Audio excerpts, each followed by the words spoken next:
Bonsoir à tous et à toutes. Voilà, je suis heureux de vous retrouver de nouveau ce mardi soir. Donc je vous rappelle qu'on est à la synagogue de Saint-Mandé, au 21 bis avenue Sainte-Marie à Saint-Mandé. On vous attend nombreux et nombreuses, en présentiel, pour ce shiur qui démarre à 20h45. Alors c'est marqué dans la parashat Emor. Vayomer Hashem El Moshe Emor El Kohanim. Donc Hashem a dit à Moshe Emor El Kohanim, dit aux Kohanim, Bnei Aaron. Donc dit aux gens qui appartiennent à la tribu de Kohen, Bnei Aaron, qui étaient eux-mêmes enfants de Aaron, va martalem et dit-leur, les nefesh loitama be'amav. On voit que la Torah préconise qu'un Kohen n'a pas le droit de se rendre impur. Be'amav, parmi son peuple. Ki im lisheru akarov elav. Donc si quelqu'un les nefesh loitama, c'est-à-dire qu'il n'a pas le droit de se rendre impur. L'impureté dont on parle, c'est, on sait pertinemment qu'une personne qui décède, elle devient impure. Le maximum d'impureté qui existe en l'être humain, c'est le décès. Et donc il est avi à vote. Il est père des pères de l'impureté. Père des pères, ça veut dire qu'il est au maximum de l'impureté possible. Qui im l'ishero, pour qui il peut se rendre impur, ce fameux Kohen. Qui im l'ishero akarov elav, pour celle qui est proche de lui, qui est son épouse, c'est elle shero akarov elav.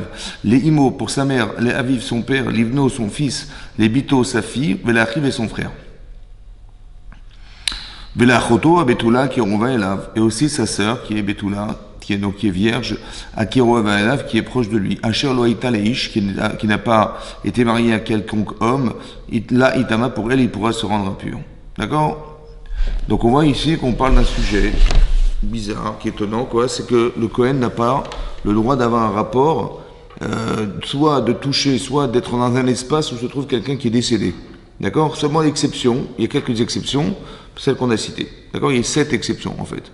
La question est posée, c'est de savoir, mais pourquoi le Kohen n'a pas le droit de se rendre impur? C'est-à-dire que, il y a des mises, nous, en tant qu'Israël, si quelqu'un décède, on a une misva d'aller l'enterrer. On est d'accord? C'est une misva de se rendre impur pour lui, pour la personne décédée. Mais lui, il peut pas. Lui, c'est impossible, c'est interdit pour lui. Ouais. Pourquoi c'est, si c'est grave de se rendre impur, alors je ne sais pas pourquoi ça serait grave pour lui, pas pour nous. Et si c'est pas si grave que ça, je vois pas pourquoi. Nous, on pourrait le faire et lui ne pourrait pas se rendre impur. Ça, c'est la question qui est posée. Savoir pourquoi l'impureté, c'est tellement... Pourquoi le fait qu'un Kohen, il ait une particularité... c'est vrai qu'un Kohen, a un statut particulier, il est spécial, dans la mesure où il travaille au Beth Amikdash, il travaille dans le sanctuaire, donc il a un rapport particulier avec Hachem. C'est vrai que les Kohanim descendent des Lévi'im. Les Lévi'im sont des gens qui n'ont pas participé à la faute du veau d'or. Donc on est dans un statut particulier où on voit que, comme essayer de comprendre pourquoi le Kohen est très particulier à ce niveau-là, à ce sujet-là. De comprendre pour le Kohen, il n'a pas le droit de se rendre impur. Donc qu'est-ce qu'on peut tirer comme enseignement de là? Ce qu'on peut tirer comme enseignement, c'est la relativité des choses, c'est-à-dire que le Kohen, il n'a pas le droit de se rendre impur, ce qui est une faute pour lui. Il a une misva de rester pur et un interdit de rendre impur. Donc ce qui est une avéra, une faute pour lui, est pour nous une misva. C'est-à-dire que nous, on aurait une misva d'aller au cimetière accompagner un mort. C'est l'Agma dans Touvat explique que combien on doit être de monde pour accompagner quelqu'un qui est décédé. Combien? L'Agma conclut en disant Netinata qui Netilata. Ça veut dire que de la même manière qu'on a reçu la Torah, on était 600 000 hommes.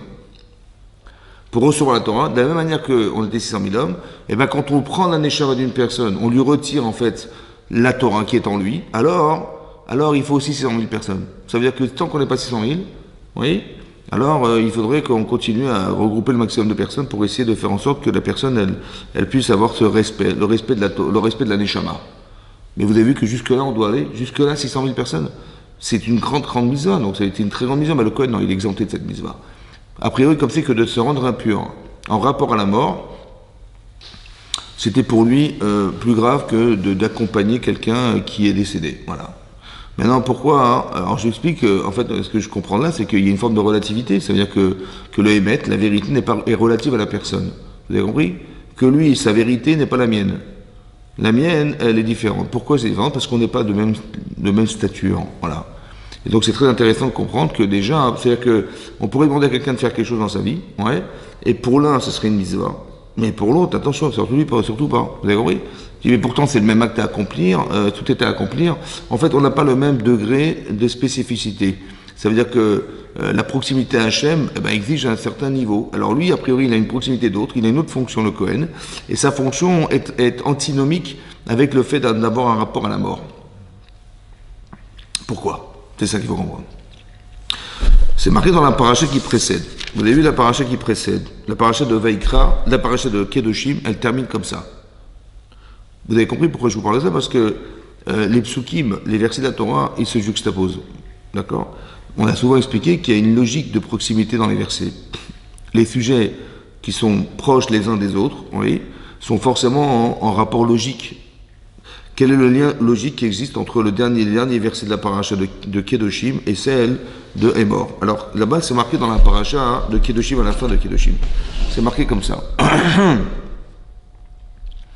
C'est marqué la chose suivante. C'est marqué comme ça. Je vous lis les versets. Voilà, c'est marqué comme ça, donc ça démarre ici. Voilà, d'accord. C'est marqué comme ça, donc c'est dans le passage Kavbet. Donc on nous demande en terre d'Israël de Ushmartem, vous garderez mes lois irrationnelles, Vekol Mishpatam, mes lois rationnelles, Vasitem et vous les pratiquerez. Velotaki etrem haaretz, la terre ne vous vomira pas. Asherani, Mevi etrem Shamal et Rechet Ba, alors que je vous y amène pour l'hériter de cette terre. Pour vous installer dans cette terre. N'allez pas faire des lois qui concernent les nations, Asherani, Meshaner, Mipenechem, que j'ai renvoyées devant vous. Qui est kol et léasou, parce que eux ils ont fait toutes ces abominations. Veukatzbam, et j'étais dégoûté d'eux. Vaomar lachem, et je vous dis à vous, vous les enfants d'Israël, Atem tarishu et matam, allez hériter leur terre. Vani et Edena lachem, et je vous la donnerai, la réchetota pour l'hériter. Eretz zavat chalav udvash, une terre où coule le lait et le miel. Vani Hashem Elokechem, je suis votre Dieu, Asherif dal tietrem, je vous ai séparés, minarmi parmi les nations. Veivdaltem mina behema ateora, ouais, veivdaltem, et je vous ai séparé de l'animal impur, de l'animal pur, la tamea ben aof et la tamea ator. Et je vous ai demandé de vous séparer aussi de tous les animaux impurs, c'est-à-dire des animaux qu'on ne peut pas consommer, qui ne sont pas comestibles et cachers. Oui, donc je vous ai séparé. Votre alimentation n'est pas celle des autres. Et n'allez pas salir votre nefesh, votre conscience, babehema ou baof, en consommant des animaux, soit animaux domestiques, soit off ou des volatiles, bechol asher tirmos à adama, alors qu'ils rampent sur la terre. Que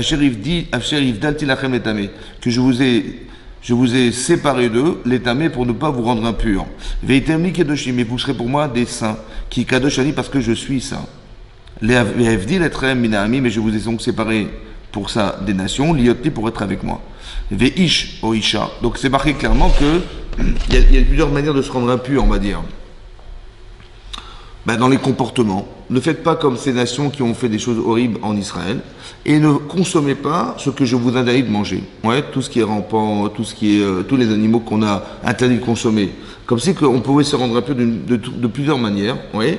En faisant des erreurs, on se rend impur, et dans ce qu'on mange aussi, on se rend impur. C'est marqué dans la paracha de Shmini, Zot achaya asher tochelu.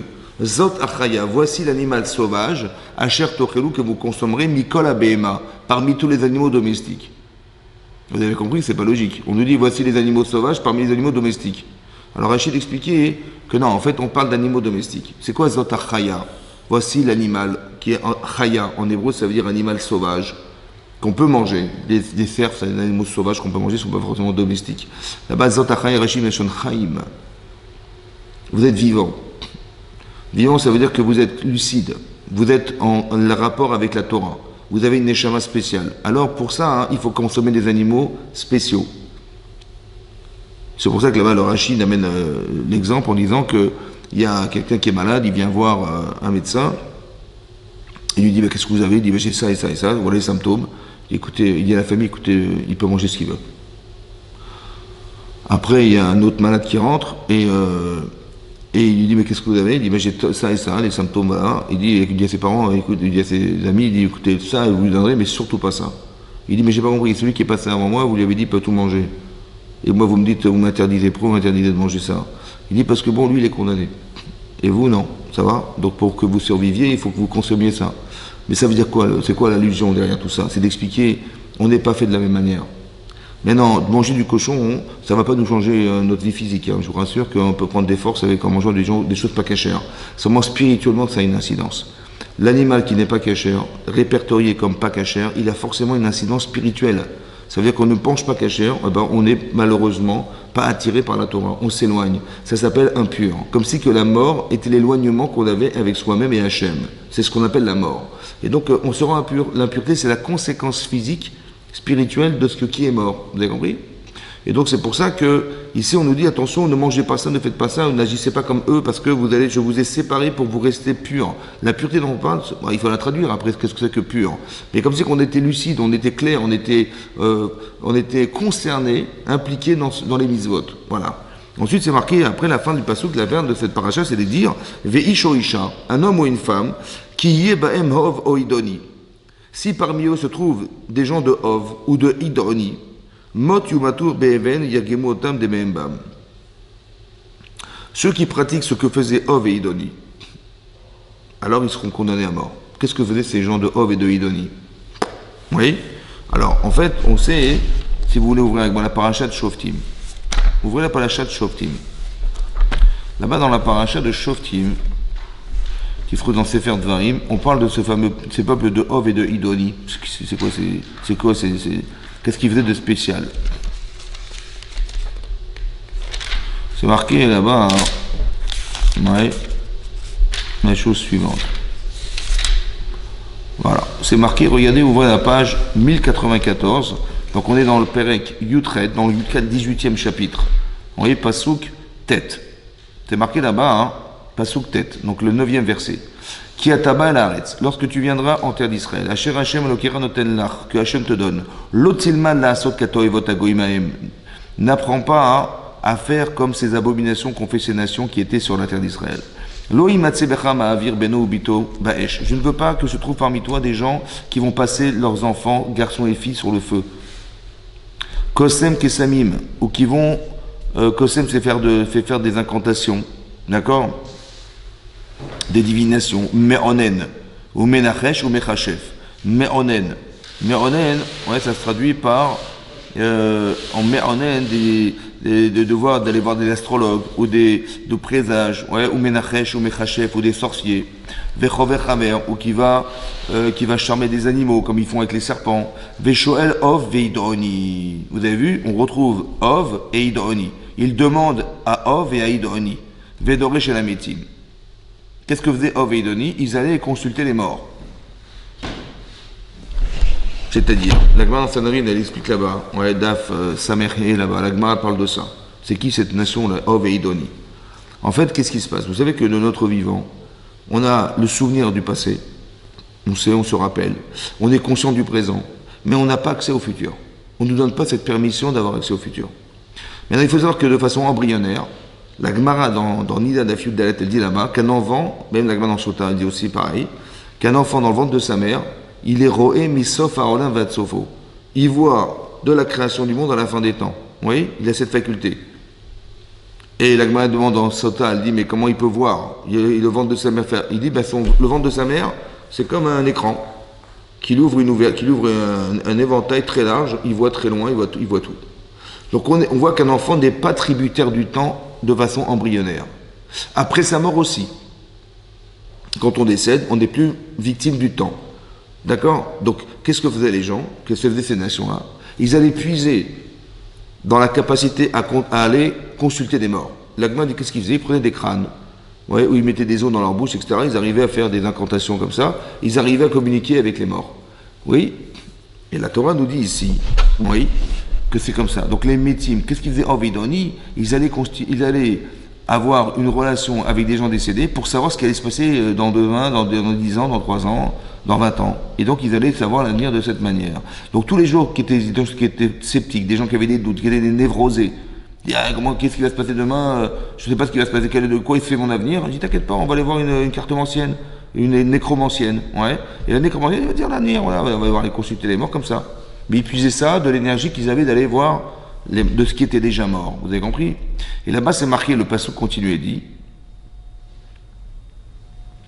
Vedoresh el Ametim. Qui to'evot Hashem kol osele. Donc pour Hashem, c'est une abomination. Ou bigla la to'evot haele. Et à cause de genre d'abomination, Hashem elokera do omori shotam mipalecha. C'est pour ça qu'il les a chassés de la terre, pour te faire hériter la terre d'Israël. Vetamim tiem Hashem elokera. Et toi, par contre, tu dois être tamim. Tam. On va dire intègre. Avec ton Dieu. C'est quoi tam? Hein? Propre. Alors vous dites propre. Alors regardez comment ça se traduit dans le Rashi. Comment Rashi traduit tam? Bon, on va dire tam, on va dire propre, on va dire intègre. Ouais. On va dire le tam de la Gadat Pessar, c'est l'innocent. C'est le niais. Ouais, qui... Alors, mais là, ici, c'est marqué comme ça. Je vous lis Rashi. Donc Rashi, il est dans le Pasuk Yud Gibel, le 13e. C'est marqué Tamim tiyem Hashem elokera. Hashem ordonne, c'est une misva d'être tamim. Ça veut dire quoi? Italech imo bitmimut. Déplace-toi avec Hashem, bitmimut, avec innocence. Vetit sapelo, et espère-le. Velo tarkor achare atidot, ne va pas rechercher ce qui va se passer dans le futur. Et la kol mashiavo alecha, kabel bitmimut. Tout ce qui t'arrive, accepte-le. Kabel, accepte-le bitmimut avec simplicité. Astierimo, alors tu seras avec Hashem, avec Dieu, ve'el chelko, et dans sa part. Tu seras avec lui et dans sa part. Tu auras un chelek, une part avec Hachem. Les gens qui sont sceptiques, qui ont des doutes, qui veulent savoir l'avenir, ouais, ils ont dit, bah tiens, je vais peut-être éviter une catastrophe, ouais, je sens que ça va pas du tout, qu'est-ce qui va se passer? Ils vont aller voir des mécromes anciennes, des cartes anciennes, des je sais pas quoi, et eux, ils vont voir des médiums, ils vont leur dire l'avenir. Il va se passer ça, heureusement que je suis allé les voir, purée, j'ai évité les problèmes. Pourquoi c'est grave? Pourquoi c'est grave? Ben, c'est grave parce que il faut savoir que tout ce qui nous arrive a été réfléchi par Hachem, dans le sens de ce qu'on doit vivre ou de ce qu'on ne doit pas vivre. De ce qu'on doit vivre. Or, si la personne, elle va voir la nécromancienne, là, ou la cartomancienne, ou la sorcière, ou je sais pas quoi, elle va lui dire ce qui va se passer. Qu'est-ce qu'il va faire? Ben, il va éviter le problème. Ce problème, en vérité, ce que je pensais être un problème, en vérité, au fond, Bémet, c'est une solution. Parce que si Hachem la propose, c'est pour solutionner une problématique. Je dois passer par un événement. C'est-à-dire que je dois passer par cet événement parce que ça va m'aider à mieux comprendre ma vie prochaine, ouais, etc., etc. Oui, donc Hachem il dit, il faut passer par cette étape. Ok, si je vais éviter l'étape, je ne serai pas adapté, ou du moins ça va être beaucoup plus compliqué pour l'étape suivante. Donc Hachem il me propose quelque chose qui m'apparaît comme un problème, mais qui t'en va être une solution. Qu'est-ce que ça veut dire? Donc si je vais faire la quête avancée, je vais l'éviter, qu'est-ce qui va se passer? Ben ça va être pire après. Vous comprenez ou pas? Par exemple, un exemple très simple. C'est marqué dans la paracha de Baalotecha que Myriam, elle a eu, à la fin de la paracha, c'est marqué, elle a eu la lèpre. Ouais, pourquoi? Parce qu'elle a fait du lashon hara, de la médisance sur son propre frère, ouais, en pensant bien faire. Malheureusement, elle a mal agi, et donc elle a été lépreuse. Bon, paracha qui suit, c'est la paracha de Shelach Lecha.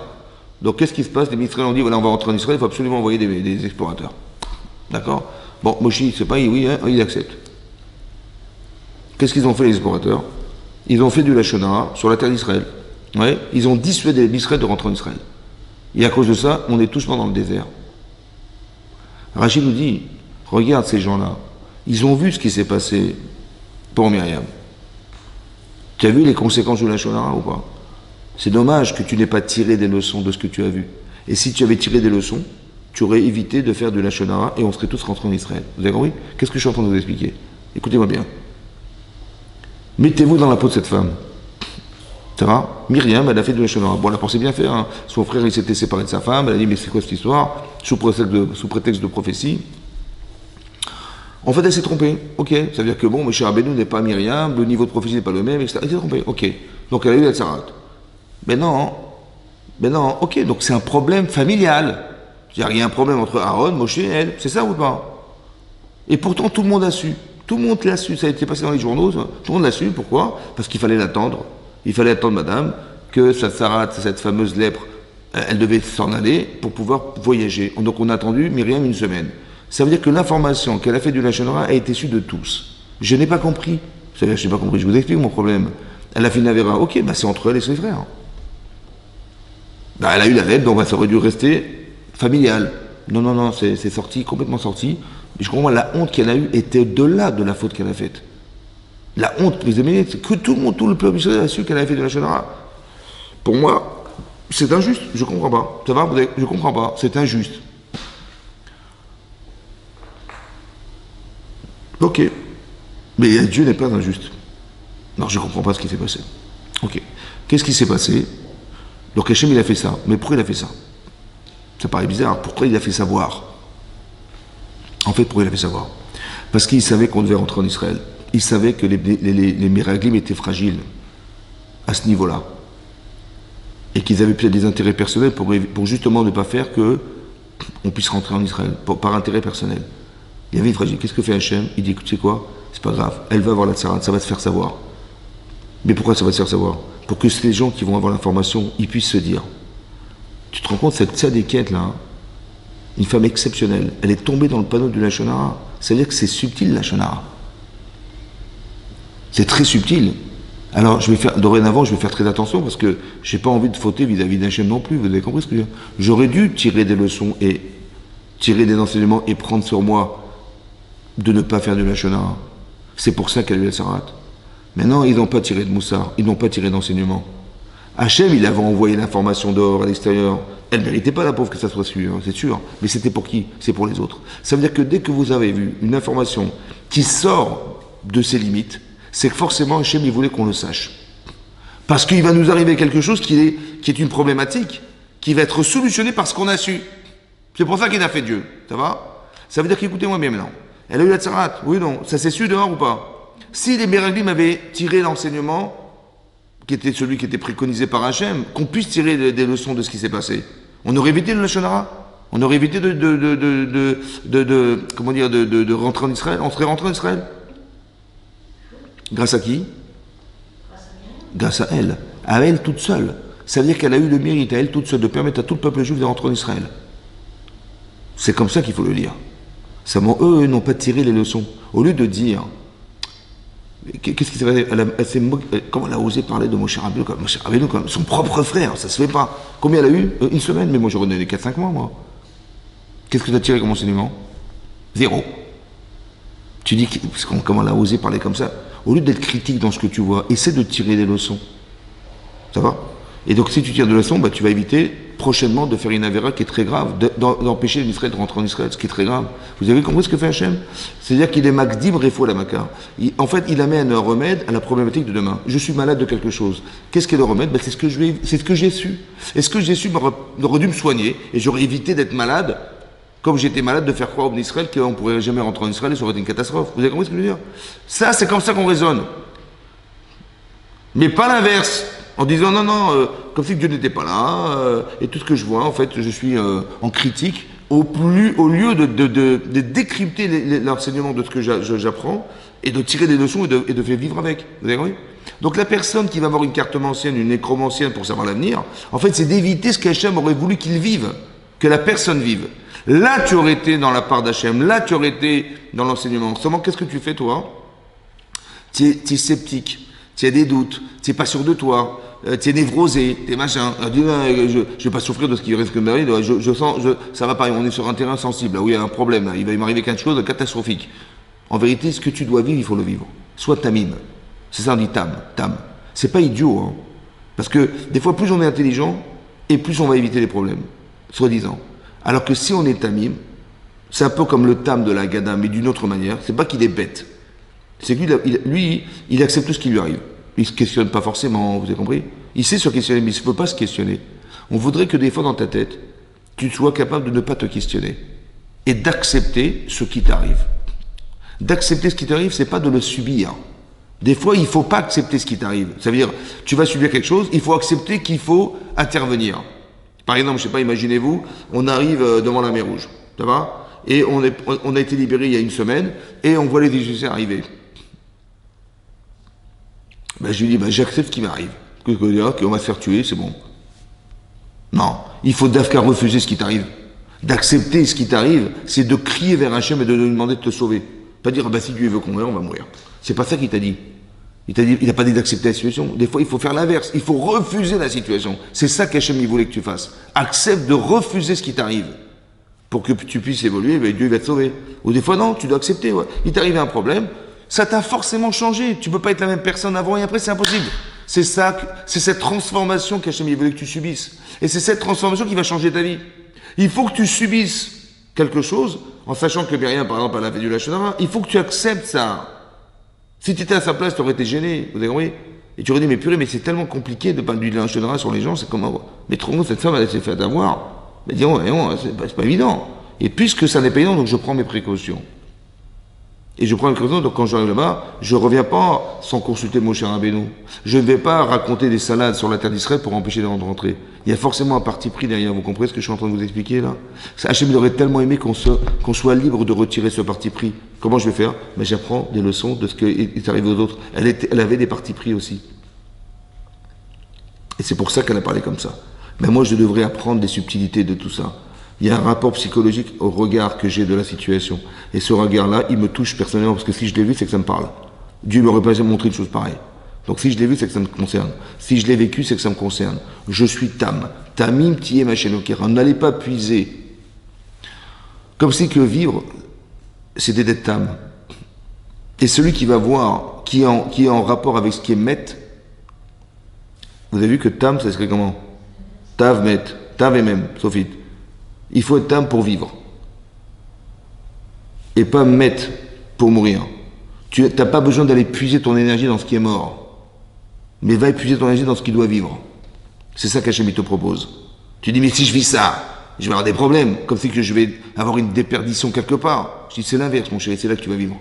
La vie n'est pas répertoriée dans quelque chose qui fait respirer les gens, mais dans une vie beaucoup plus sincère et profonde et joyeuse et heureuse à l'intérieur de soi. Quand tu te seras débarrassé, même si tu passes par une souffrance, tu seras débarrassé de tes problèmes, tu verras que tu seras plus heureux que si tu vas éviter cette problématique, ouais, et que tu te sentiras plus à l'aise ou plus heureux. C'est faux. Ça va? Tamim tiye machenokera, ça qui est marqué ici. Donc on apprend d'ici quelque chose de très important. Vous avez vu que quand je reviens sur la paracha, le Kohen ne doit surtout pas être en contact avec ça. Le Kohen en particulier. Pourquoi? Parce que, qu'est-ce que c'est qu'un Kohen? Un Kohen, il est là, ouais, il est au Beth Amikdash, les gens apportaient des korbanos, des sacrifices. Le sacrifice est censé être la solution à la problématique d'une personne. Quelqu'un qui a fauté, ouais, il amène un korban. On a expliqué pourquoi le korban, pourquoi il doit mener un animal. Ouais, bizarrement, l'animal doit mourir parce que j'ai fauté. C'est pas bizarre. Hein. Débrouille-toi, genre arrange-toi. Aujourd'hui, on n'a pas d'animaux, donc on fait teshuva, on n'a pas cet animal. Mais à quoi servait l'animal? Ouais. En fait, l'animal, c'est une projection de soi. C'est-à-dire, j'ai l'impression que la faute, voilà ce qu'elle m'amène à devenir. Voilà, tu vois, cet animal, on va lui enlever ses membres, on va les brûler, on va lui enlever les graisses, on va les brûler, on va prendre les entrailles, on va les brûler, tout ça. Mais c'est quoi en fait? Mais c'est ça, en fait, qu'est-ce qui m'a poussé à fauter? Mais c'est mes entrailles, c'est mon désir. Qu'est-ce que ça a formé? Ça a formé de la graisse. Vous avez vu que quand on mange trop, ouais, ben on grossit. Mais en vérité, on aurait pu s'en passer. Mais non, mais parce que par plaisir, par je sais pas quoi, on s'est enfermé dans quelque chose qui fait qu'on est rentré dans une sorte de spirale dans laquelle le centre d'intérêt de ma vie, c'est le plaisir que je tire de ce que je vis. Mais physique. Et vous voyez bien que quand on mange trop, ça amène des maladies bizarrement. Pourquoi? C'est bizarre, ouais, c'est pas normal. Tu devrais manger très bien, mais c'est pas grave, mais si tu grossis, tu devrais vivre plus longtemps que ceux qui mangent moins bien. Qui mangent moins, on va dire. Ben, c'est l'inverse. C'est bizarre. Ouais. Ben, pourquoi c'est comme ça? Parce qu'il y a une philosophie de pensée qui fait que quand tu tombes dans la spirale de ce qui t'amène, toi, personnellement, à tomber dans une forme de déchéance morale, parce que tu as mis ton centre d'intérêt, c'est ce que tu vas kiffer dans ce monde-ci, tu t'es juste trompé. Le bonheur ne se trouve pas là. Le bonheur se trouve dans la spiritualité que tu vas dégager de tes expériences personnelles. C'est là le vrai bonheur. La vraie joie, elle se trouve là-bas. Donc il faut arriver à sortir d'une forme de carapace de ce que les Tzara voudraient nous faire croire, en fait. Et donc cet animal, en fait, c'est l'animal que tu représentes, parce que ton sens de ta vie, c'est un sens animal. Il est où le spirituel, ou elle est où l'âme dans ce que tu vis? Il n'y a pas d'âme. Donc il faut qu'il y ait une âme. Si tu n'as pas d'âme, tu ressembles à l'animal, et donc il faut que tu sacrifies cet animal qui est en toi. C'est là qu'il faut l'enlever, il faut l'éliminer. Et donc c'est ce qu'on lui dit. Donc le korban, il sert à ça. Mais à quoi sert le Kohen? Quand le Kohen, le Kohen est très très religieux, hein, très religieux. Puisqu'il est proche d'Hachem, c'est le seul qui a... C'est les Lévim qui n'ont pas fait le Vaudor, donc ils étaient très religieux, c'est comme ça qu'on va se traduire. Quand un type qui est très religieux, il voit quelqu'un qui a fauté, qui a blasphémé Dieu, qui a trahi Hachem avec tous les privilèges qu'il avait d'avoir existé grâce à Dieu, et le type, il a été fauté. Donc quand je le vois venir, je dis, mais qu'est-ce qu'il fait là, lui, celui-là? Mais qu'est-ce qu'il a été faire au Beth Amikdash? Il amène un Kohen, il n'a pas honte avec ses avérotes. Le Kohen, il dit non, il dit viens mon chéri, viens. Je vais te débarrasser de ta faute. Amène ton korban. Ça veut dire que la personne en fait qui amène le korban, c'est celle qui devrait décéder. Je veux que tu vives. Alors si tu peux faire un transfert de ta vie à travers le korban et que ça va te permettre de faire tes chouvas, parce que tu vas avoir honte de ce que tu es en fait, alors vas-y, viens, amène. Mais pour ça, il faut être vivant. Il ne faut surtout pas avoir de contact avec ce qui est mort. Vous comprenez? Ça veut dire qu'on a appris que quand on a des comportements différenciés, ça nous rend tamés. Quand on mange des choses pas cachères, ça nous rend tamés. Et quand on a un contact avec ce qui est mort, pour le Kohen, ça le rend tamé. Ça veut dire qu'il n'a plus l'aspiration qu'il devrait avoir d'accepter de faire vivre ce qui est mort. Les cartomanciennes et les nécromanciennes, ils s'inspirent de ce qui est mort pour arriver à se dépasser. Et nous, on s'inspire de ce qui est vivant pour se dépasser. Vous comprenez? On est vivant. On peut atteindre des niveaux par la vie, qui s'appelle Akadosh Baruch Hu, qui nous fait atteindre des niveaux exceptionnels. Alors je veux absolument être un Kohen qui va permettre à cette personne, entre guillemets, qui est tamée, parce qu'elle a fauté, d'un impur, de pouvoir récupérer sa pureté. Et ça, c'est l'objectif du Kohen. Donc il est tam, parce qu'il ne veut pas que ce soit maître. Tout ce que vivent les autres, c'est maître. Il ne veut pas la mettre, il ne veut pas que ce soit mort, il veut que ce soit vivant. Surtout pour lui personnellement. Pour nous, ça ne nous touche pas parce qu'on n'est pas touché par ça. Mais le Kohen qui a une fonction particulière, c'est d'arriver à faire vivre ce qui est décédé, entre guillemets. Ouais. Cette décadence-là, elle tue les gens. Alors il faut qu'on se débarrasse de ça. Le Maral, le Shem Ishmuel, c'est un Sefer Shem Ishmuel, il explique que, en vérité, d'où ça vient ce problème de tam, qu'il fallait être tam et pas mettre, ouais. Qu'en fait, parce qu'on n'a pas été tam, on n'a pas été, en fait, innocent, alors on a fauté. En fait, elle démarre de la faute d'Adam et Chava. Adam et Chava, ça va très loin, hein. Adam et Chava. Hachem a ordonné de ne pas consommer ce Etzada, Tovara. Il ne fallait pas manger. Maintenant, on a été attirés. C'est vrai que c'était très attrayant parce qu'on aurait été comme Hachem. Vous imaginez les pouvoirs qu'on aurait pu atteindre. D'un côté, c'est très envieux de pouvoir se dire, mais si je mange ça, purée, mais je serai comme Hachem. Genre. Puis c'était attirant, c'était très encourageant de le faire. J'étais encouragé à le faire. D'un côté, mais Dieu ne veut pas. J'aurais dit, bon, bah, c'est vrai que c'est très attrayant, mais bon, si Hachem il me dit que il faut pas, soit c'est pas le moment, soit il faut pas du tout. On aurait dû être tam, vous avez compris? On aurait dû être des gens tamim, ça veut dire des gens qui disent, bah, c'est vrai que c'est très attrayant, mais si Hachem il pense que c'est pas possible, alors je vais pas m'engager dans quelque chose que Hachem pense que c'est pas possible. Vous savez, je préfère suivre une logique qui est celle d'Hachem que la mienne. Malheureusement, on n'a pas été tam. C'est pour ça qu'on est devenu maître. Vous avez compris? Plus on s'éloigne d'Hachem, plus on dépérit. C'est ça que ça veut dire. C'est-à-dire plus on s'éloigne de la source de ce qui nous fait vivre et plus on se dépérit. C'est pour ça puisqu'on a fait un acte qui est dans l'intérêt de soi, qui s'enferme dans soi, donc ça s'enferme dans la limite de soi, alors ça ne peut pas vivre longtemps. Ça va vivre à la limite de soi. C'est pour ça que ça entraîne la mort. Vous avez compris pas? Ça veut dire qu'on aurait dû être tam.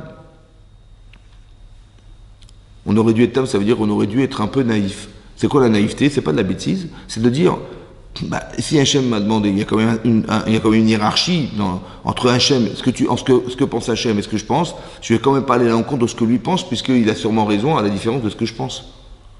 Donc je dis, bah, c'est vrai que c'est pas forcément logique, parce qu'on aurait préféré manger du Etzadarat que de rester tel que nous sommes, c'est vrai. Mais d'un côté, si Dieu t'a dit de ne pas le faire, c'est comme tes parents, ils te disent ne le fais pas, tu dis, ouais, mais bon, j'ai très envie de le faire. Soit je dis, bah, écoute, j'ai très envie, mais bon, ils ont sûrement raison, donc je vais faire. Soit, et quand il m'a dit ne fais pas, ça veut dire ne fais pas tout de suite, mais tu feras plus tard. Mais j'accepte, je suis tam. Je suis prêt à effacer ma volonté au détriment de la volonté d'Hachem. C'est ça que je veux faire. On n'a pas été tam.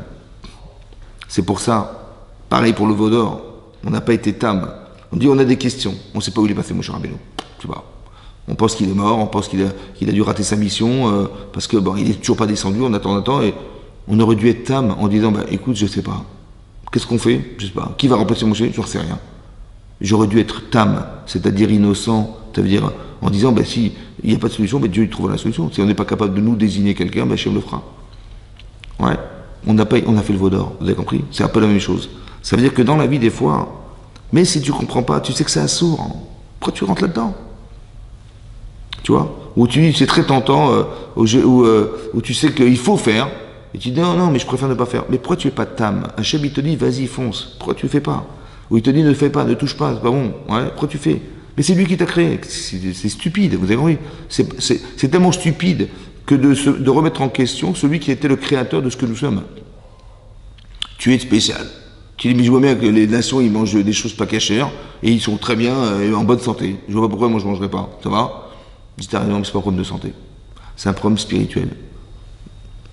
Vivre, c'est pas forcément physique. On parle pas de physique. Quand on a la Torah dans Parashat Nitzavim, elle dit, j'ai placé la vie et la mort, et la bracha, et la bénédiction et la malédiction, mais il faut choisir de vivre. Ben, t'as pas demandé de te suicider. Hein.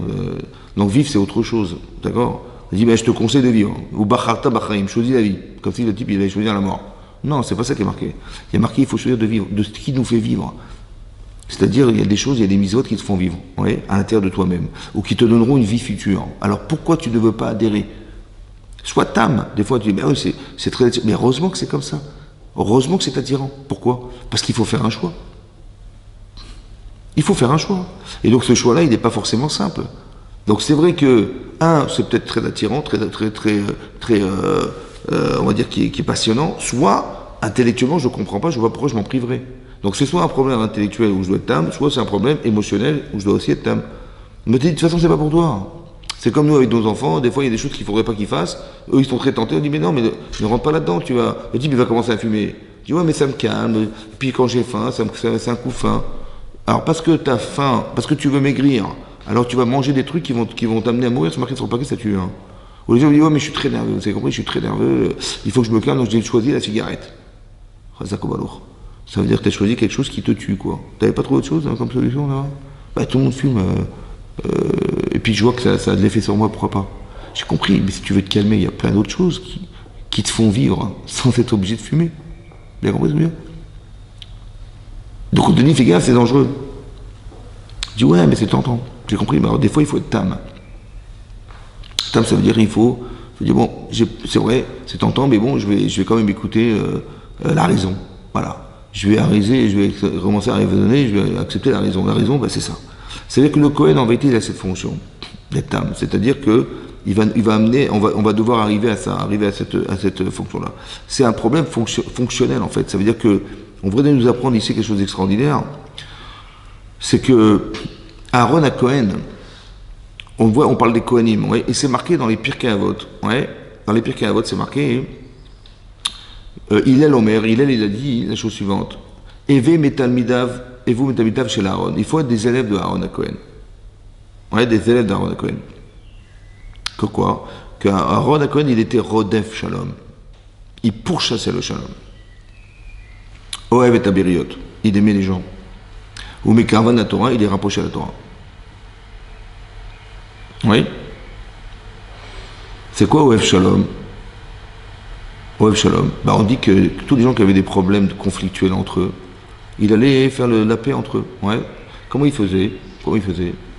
Bah, on a souvent expliqué, le Rambam explique dans les Pirkei Avot, là-bas il dit, il explique là-bas, hein, il dit que, en fait, Aaron il allait voir quelqu'un avec qui il y a eu un conflit entre deux personnes, il allait voir une des personnes.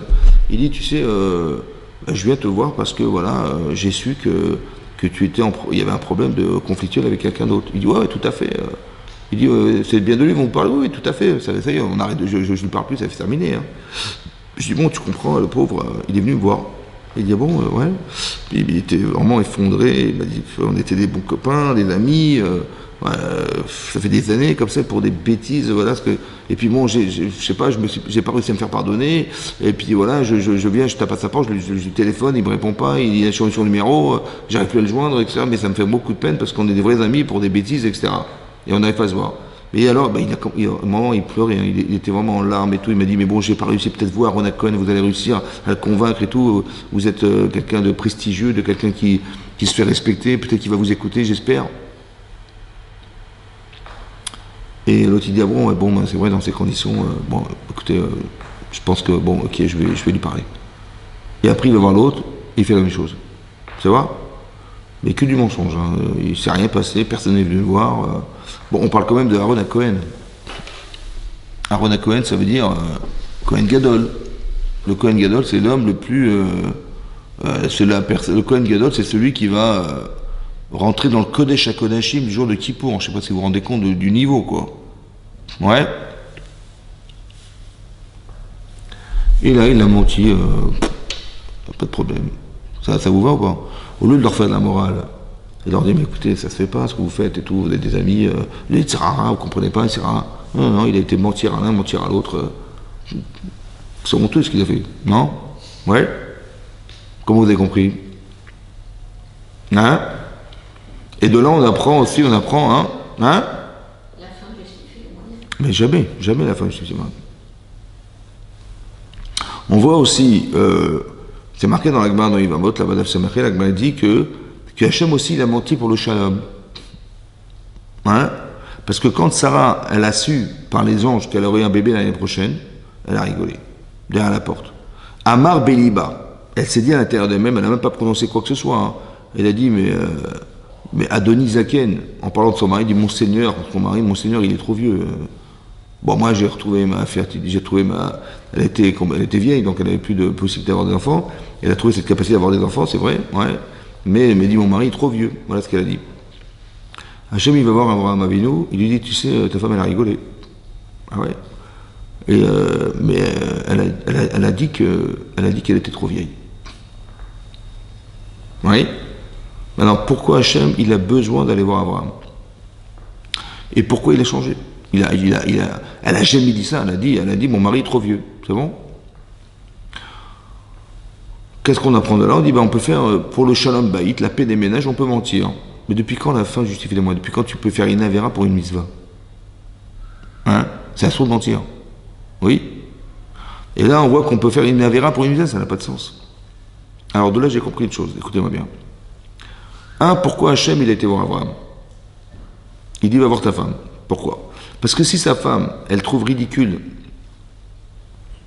d'avoir des enfants avec un homme aussi vieux, pourquoi elle rigole? Parce que c'est ridicule, mais elle est trop vieille ou trop vieux. On n'aura jamais des enfants.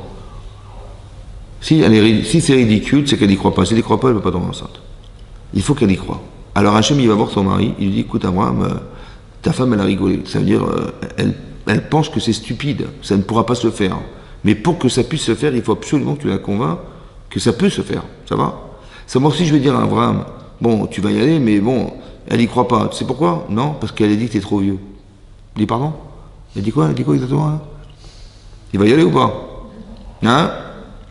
Donc quand Hachem il a menti, à qui il s'est adressé? À Abraham ou au Yetzirah d'Abraham? Il s'est adressé au Yetzirah d'Abraham. Ça veut dire qu'il a évité le Yetzirah d'Abraham. Si je lui dis, Abraham Avinu, ouais, tu sais, elle a pensé que tu étais trop vieux, tu ne pourras pas avoir des enfants avec elle, elle était trop vieux. Je dis, bon, je suis trop vieux, vous allez voir ce que... Donc il va se vexer, tu vois. Il va se vexer. Donc pour ne pas qu'il se vexe, j'ai préféré dire qu'elle a dit qu'elle était trop vieille. J'ai pas menti à l'homme. Il n'a pas menti à Hachem, à Abraham. Il a menti au Yetzirah d'Abraham. Celui qui lui aurait fait dire, ah bon, mais t'as vu comment elle parle de toi, ta femme? Elle a dit, t'es trop vieux, mais c'est honteux, machin. Défends-toi, va faire quelque chose, ne laisse pas faire. Yetzirah d'Abraham. En fait, il a menti au Yetzirah. C'est pareil. Quand Aaron Cohen, il a été voir cet homme, il lui a fait un cinéma incroyable. En fait, il a répondu au Yetzirah de l'homme. C'est quoi le Yetzirah de l'homme? Il dit, attends, j'ai été vexé, c'est quoi cette histoire? Il m'a parlé comme ça, c'est honteux. Je dis, alors qu'est-ce que tu veux qu'il fasse pour que tu te réconcilies avec lui? Ben, je veux qu'il s'écrase, qu'il me demande pardon 50 000 fois et qu'il pleure par terre et qu'il m'embrasse les pieds. Et si c'est avec ça, je pardonnerai.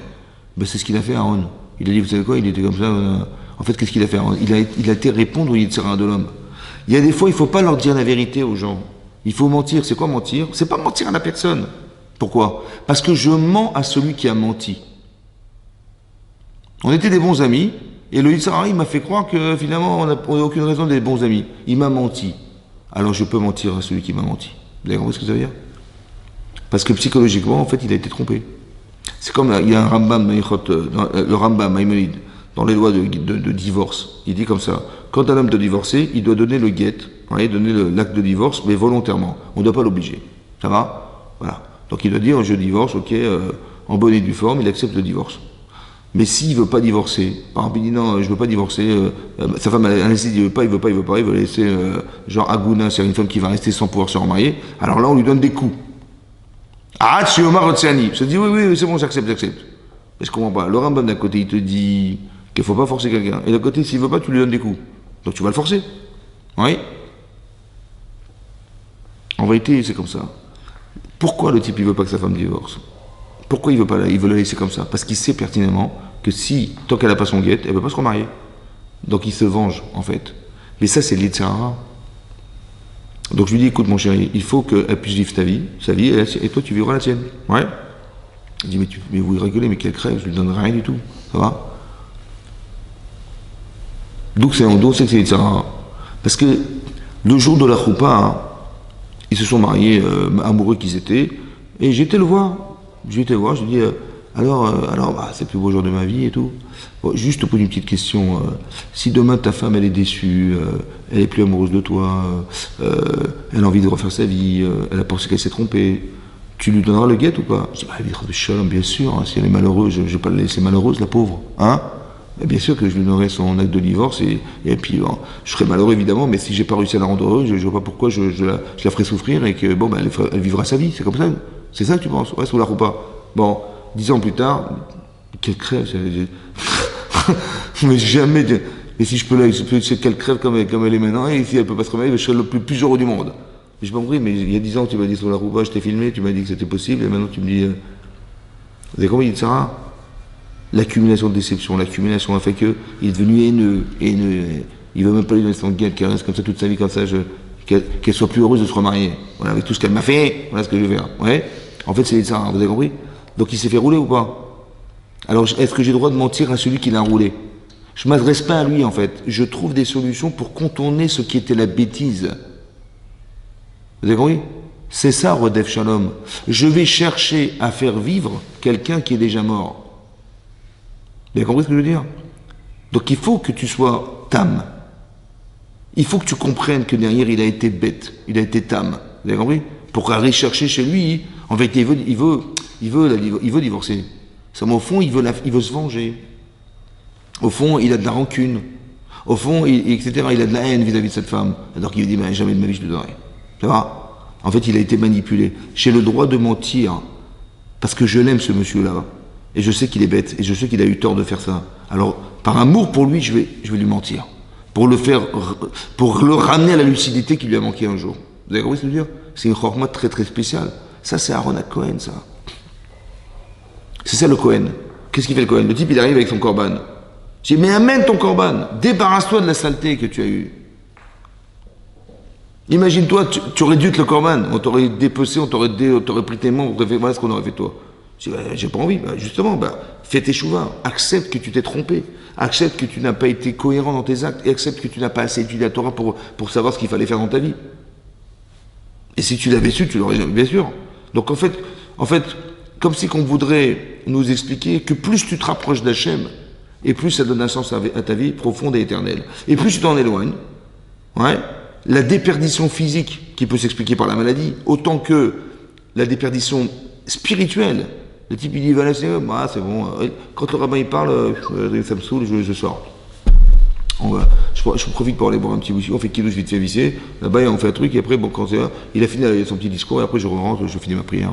Je peux même pas l'écouter. Mais comment c'est que ça te dérange? Il nous saoule avec ces discours. C'est vraiment parce que la Torah te dérange. Peut-être que tu manges pas cachère. Peut-être qu'il y a des fréquentations qui t'éloignent de la Torah. Peut-être que c'est pas normal. Vous avez compris? C'est ça qu'il faut remettre en cause. C'est ça. Il faut arriver à se débarrasser de ce qui nous dérange.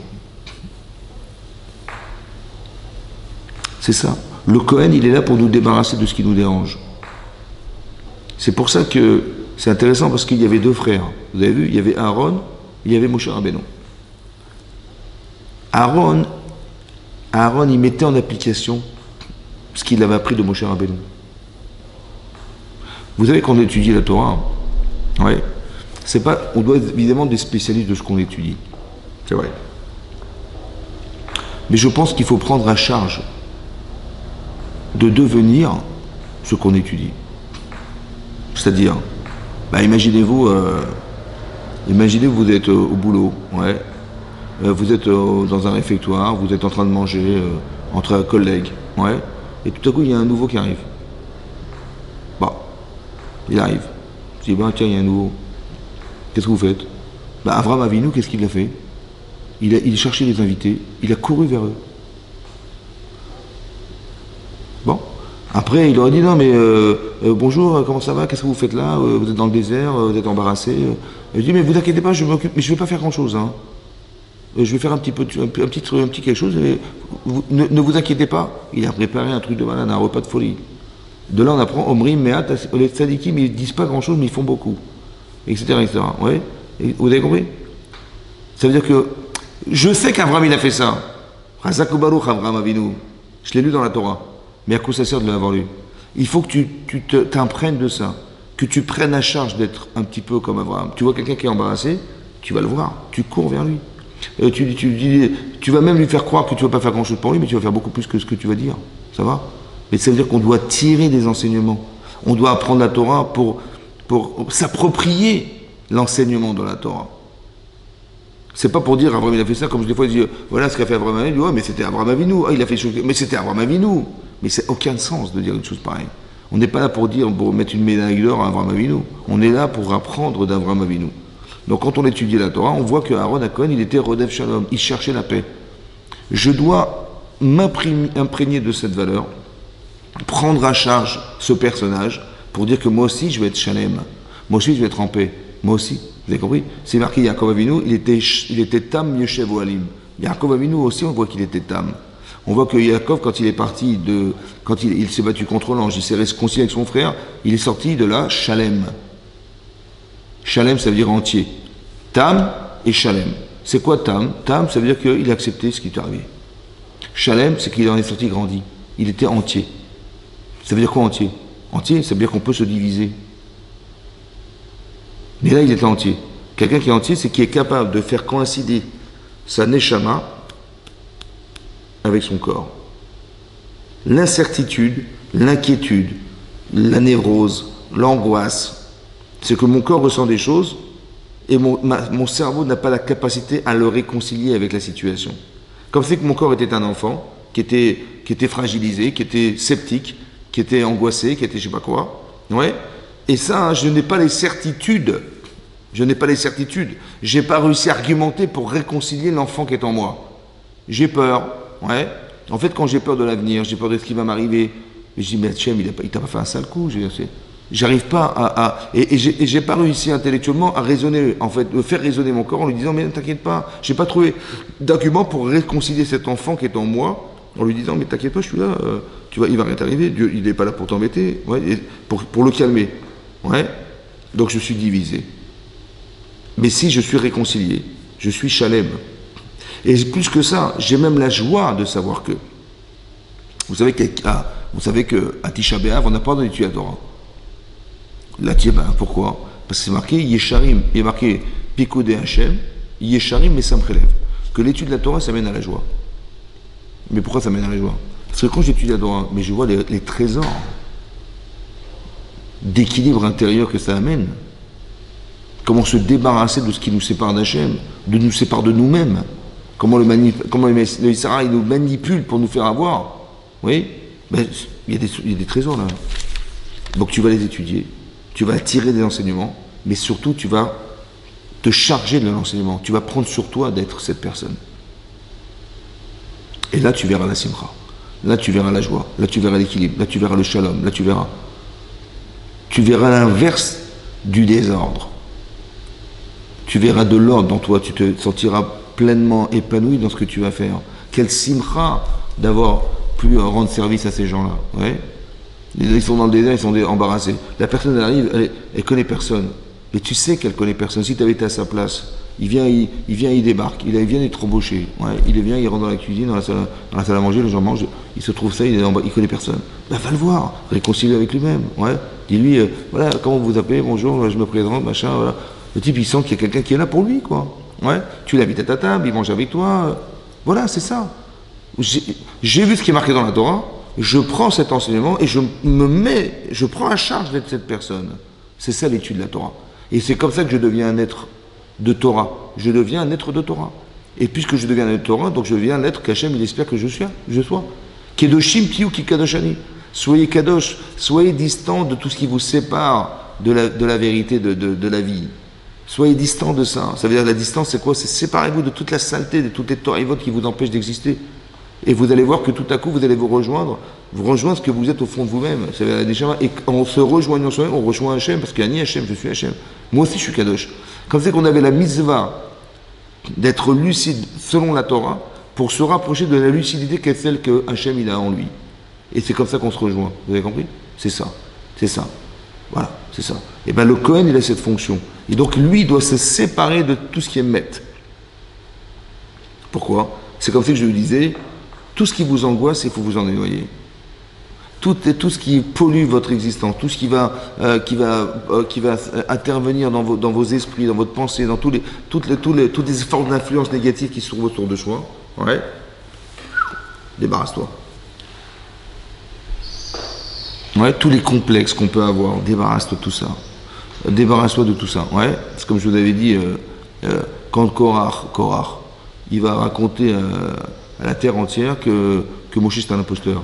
Ouais, que lui il a inventé la Torah, que c'est n'importe quoi, que tout ça, ça a été une manigance entre lui et son frère. Voilà ce qu'il raconte. Hein. Il dit, ouais, Aaron Cohen Gadol, Chazako Baruch, et toi, roi d'Israël, ça va? Vous n'avez rien trouvé d'autre? Hein? Lama Titnaswa Kalachem, vous êtes monté au-dessus, vous êtes monté au pouvoir. Il dit, mais nous aussi on est des Kedoshim, nous aussi on mérite d'avoir du pouvoir, etc. Voilà ce qu'il a dit. Ouais. Bon, ben c'est très grave ce qu'il a fait, parce qu'il a prétexté que Moshe avait tout inventé, ce qui est très grave. Bon, vous êtes Moshe Rabbeinu, qu'est-ce que vous faites? Mais il est en train de raconter que toute la Torah que vous avez transmise, elle est complètement fausse. Ça va? Voilà ce qu'il est en train de dire, c'est très grave ce qu'il est en train de faire. Ben, je sais pas, moi j'aurais fait un scandale. Vous savez ce que fait Moshe Rabbeinu? Il tombe al-Panav, il tombe sur sa face, et il prie Hachem. Il dit voilà, j'ai prié quand les Israël ils se sont plaints dans le désert, j'ai prié pour les faire pardonner. Ils ont fait le veau d'or, j'ai prié pour qu'Hachem leur pardonne cette faute du veau d'or. Ils ont fait les Méralim, ils ont fait du Lachonara, j'ai essayé de prier pour sauver ce peuple. Ouais. Maintenant, qu'est-ce que je vais dire à Hachem pour sauver cet homme?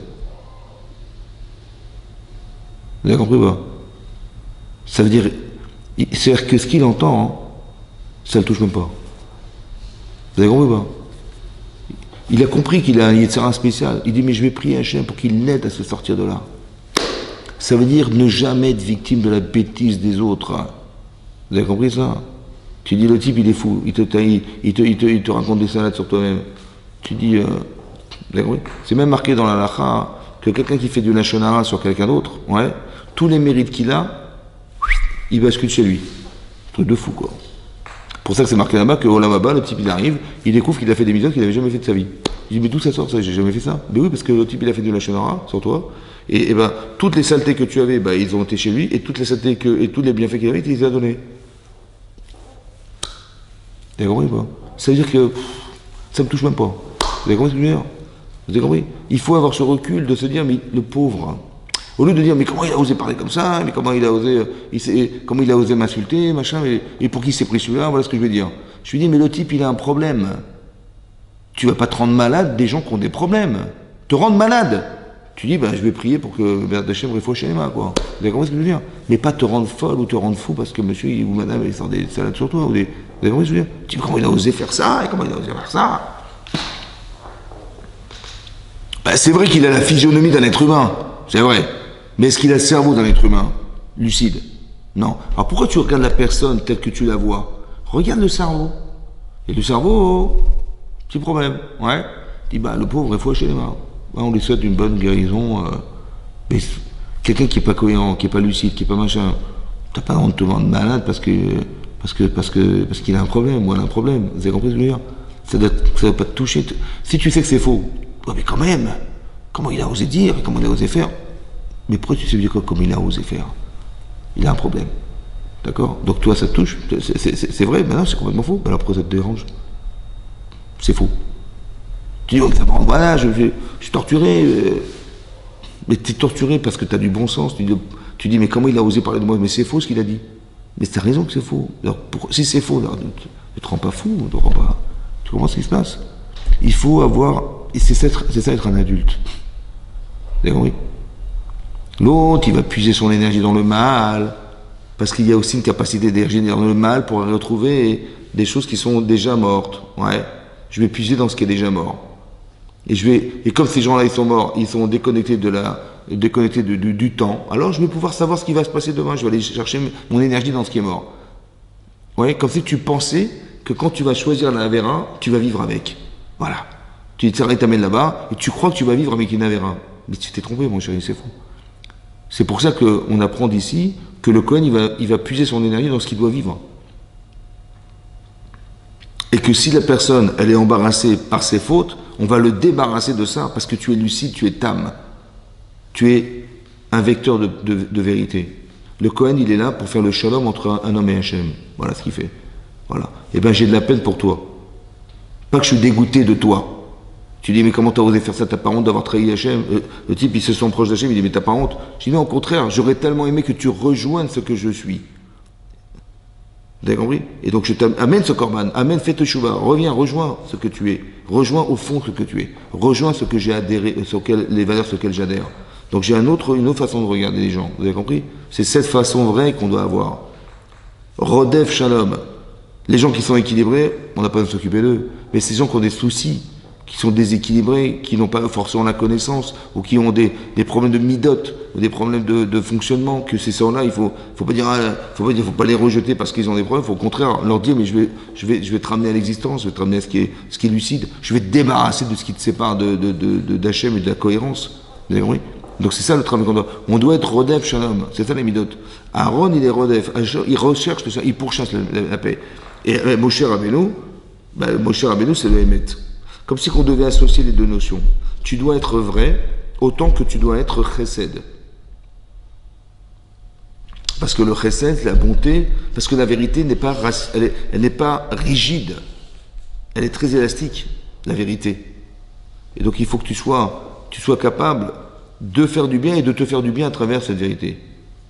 La vérité n'est pas rigide. Par exemple, je vous l'avais expliqué une fois, on dit de Moshe, on dit de Yaakov Avinu, Ish Emet. Ouais, va iten, Hachem il a donné, Emet les Yaakov. La vérité est donnée à Yaakov, la vérité. C'est quoi la vérité? Ben, c'est très pointu, c'est très rigoureux, la vérité. Mais quand Yaakov il a proposé à son beau-père Lavan de travailler 7 ans pour Rachel, il dit, je vais épouser Rachel. Je veux pas ni Léa, ni une autre fille, je sais pas ce qu'il va me sortir comme autre fille. Je veux Rachel. Il veut épouser Rachel. Il dit, mais je suis prêt à travailler 7 ans pour elle. Ce qui est énorme. Il travaille 7 ans pour elle. Au bout des 7 ans, il a quand même peur que son beau-père il lui fasse un coup par derrière. Il a dit à sa future femme, écoute, je vais te donner des signes. Que tu seras toi, uniquement toi. Et que sous la roupa, si au cas où il m'amènerait une autre fille, je saurai que c'est toi. Parce que je vais te poser la question des fameux signes que je t'ai transmis. Et ces signes-là, c'est des signes qu'une femme elle doit avoir, Nida, de la Katnerot et Chala. Voilà ces 3 mots, tu me les dis, c'est bon, je saurai que c'est toi. Bon, il arrive sur la roupa, le jour de son mari, le plus beau jour de sa vie, le plus beau jour de sa vie, et il dit, c'est bien toi, Rachel? Il dit, oui, bien sûr, c'est moi. Il dit, alors, de la Katnerot, Nida et Chala. Ouais, super. Bon, il se marie avec elle, le matin il se réveille, c'était Léa. Bon. Il est émet, c'est-à-dire qu'il est vrai, c'est un homme vrai, un homme entier, vrai, c'est ça. Il est tam, il est chevolim, il est entier, il a vu que sa femme, avec qui il aurait dû se marier, elle l'a trompé. C'est vrai ou pas? Oui? Vous imaginez 7 ans d'attente pour arriver à ce jour-là? Comment vous traduisez dans votre vie ça? Ben on dit, Trahison. Ouais? Je dis, heureusement que je ne l'ai pas épousée, cette folle. Pas le rechet. Je dis, je sais pas ce qu'elle fait là. Je lui dis à son père, déjà, je voulais pas t'épouser. Son père, il m'a fourgué cette fille, je la voulais pas. Et la femme que j'aime, elle m'a trompé en donnant des signes que seul connaissait. Vous comprenez ou pas? Ouais. Donc, je me sauve, je m'évalue, je m'en vais. C'est ça, non? Maintenant, je connais Rachel. C'est pas le style à mentir. C'est pas le style à tromper. Au fond, j'ai pas compris ce qu'elle a fait. Mais ma frustration vient du fait que j'ai traduit qu'elle m'a trahi. Ma frustration, j'ai trahi, elle m'a trahi, j'ai interprété comme une trahison, c'est vrai? Parce que normalement, elle aurait dû me consulter, elle aurait dû me parler, elle aurait dû me dire attention, fais gaffe. C'est ça qu'elle aurait dû faire, mais elle m'a pas fait, donc elle m'a trahi. C'est ça que j'ai pensé. Mais t'es sûr qu'elle t'a trahi ou pas? Mais t'en sais rien, puisque tu sais pas ce qu'elle pense. Et puisque ta frustration, elle est suspendue à sa réponse. Si elle te dit non, mais je vais t'expliquer. Ah oui, mais que quoi? Vas-y, explique-moi. Je vais t'expliquer pourquoi, voilà, c'est ça. Ah d'accord, d'accord. Donc, ma frustration dépend de son explication. Alors, je vais laisser parler. C'est ça le Hémet. Le Hémet, c'est pas de traduire la situation de façon... D'un côté, c'est logique. C'est logique, mais c'est pas forcément vrai. Vous comprenez ? La preuve, c'est qu'il a épousé les deux. Donc c'était faux, en fait. Ça veut dire que des fois, c'est logique. Ben, elle m'a trompé, elle m'a pas dit. Mais c'est pas parce qu'elle te l'a pas dit que c'est faux. Vous comprenez ou pas ? Peut-être qu'elle avait derrière lui une pensée. La preuve. C'est que dans le Midrash, c'est marqué qu'il a été voir Léa. Marqué dans le Midrash. Il lui a dit, tu sais quoi, tu es une escroc, fille d'un escroc. Tu es une ramaïte bat ramaï. En hébreu, ça veut dire un tricheur, un escroc. Elle lui dit, pourquoi ? Il dit, parce que quand je t'ai demandé est-ce que c'est toi Rachel, tu m'as dit oui, alors que tu n'es pas Rachel, tu es menteuse. Comme ton père, c'est un menteur. Elle a dit, mais tu sais, il n'y a pas d'élève sans maître. Il dit, pardon ? Il n'y a pas d'élève sans maître, je suis ton élève. Il dit, comment ça ? Parce que quand ton père il t'a dit c'est toi Esav, tu as dit oui je suis Esav, ton aîné. Alors tu vois bien qu'on est tous les deux faits pour vivre ensemble. Hein ? Tu as menti, j'ai menti. Voilà ce qui est marqué dans le Midrash. Le problème c'est qu'elle n'a pas répondu à la question. Quand il a dit mais pourquoi tu as menti, elle a dit mais t'es un menteur. J'ai dit on peut jouer au ping-pong toute notre vie, on se renvoie la balle. Mais tu m'as pas répondu, je t'ai demandé pourquoi tu mens. Tu m'as répondu parce que tu mens. Mais je t'ai pas demandé pourquoi j'ai menti, je demande pourquoi tu mens toi. Pourquoi tu as menti à ton père ? Voilà ce qu'elle a dit à Yaakov. En fait, qu'est-ce qu'elle lui a dit ? Elle lui a dit comme ça. Au départ, Yaakov, il devait épouser Rachel. Et Léa devait épouser Esav. C'était comme ça, c'était prévu, c'était son mazal. Seulement Esav, il s'est détourné de sa fonction, en fait, d'homme. Veibez et Abechora, il a dénigré le droit d'aînesse. Qu'est-ce qu'il a fait Yaakov ? Il a récupéré en achetant le droit d'aînesse à son frère. Et légitimement, s'il a pris le droit d'aînesse de son frère, il a pris la bracha de son frère. Donc elle lui a dit, mais t'as pas compris que quand tu as pris le droit d'aînesse de ton frère, et tu as pris la bracha, la bénédiction de ton frère, t'as pris la femme de ton frère. C'est ça que je t'ai dit quand je t'ai dit que j'ai appris de toi. De la même manière que lui, il s'est pas fait avoir en pensant qu'elle a pu le tromper, sa femme, sa future femme, il a contourné l'Yetzirara. Parce qu'il dit peut-être que l'Yetzirara, qu'est-ce qu'il essaye de faire ? Ouais, en fait, c'est tellement puissant, il est tellement fort ce mariage, que je dois réaliser que l'Yetzirara, il va mettre un truc derrière qui va m'empêcher d'épouser, évidemment, c'est comme ça. Ouais.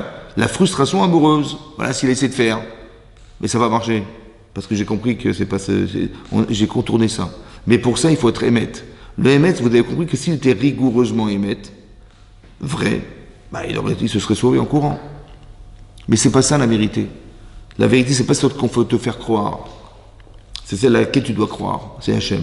Oui. Il t'a fait vivre une truc pareil parce que tu dois épouser aussi cette femme. Moi, je croyais que je devais épouser Rachel. On dit non, tu dois épouser aussi Léa. Mais comment tu veux qu'Hachem y fasse pour te faire comprendre que tu dois épouser aussi l'autre ? Comment il va faire ? Il va tromper celui qui s'est trompé.